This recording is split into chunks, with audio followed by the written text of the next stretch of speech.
Hello বন্ধুরা, আজকে আমরা তৈরি করব কোরিয়ান রামেন।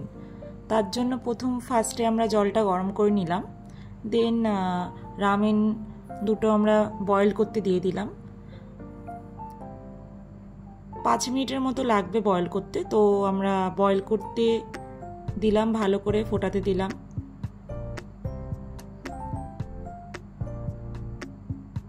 তার পাশাপাশি আমরা এগ বয়েলও করতে দিলাম, যেহেতু দুজন ছিলাম তো দুটো এগ।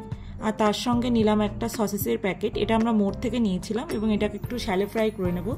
ফার্স্টে কড়াইতে তেল দিয়ে কড়াইটাকে গরম করে নেব, দেন সসেসগুলো দিয়ে দেব। সসেসগুলো আমরা শ্যালো ফ্রাই করে নেব ভালো করে, ব্রাউন কালারে হয়ে গেলে এটা রেডি হয়ে যাবে। দেন ততক্ষণে আমাদের রামেনটাও রেডি হয়ে যাবে। তারপর আমরা রামেনের যে মশলাটা ছিল ওটা অ্যাড করে দেব এবং অ্যাড করে দিয়ে 1 মিনিটের মতো জাস্ট একটু নাড়িয়ে নিয়ে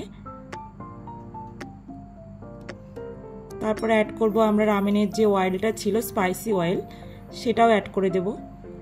অ্যাড করার পরে 1 মিনিট মতো রেখে আমরা রামেনটা নামিয়ে নেব।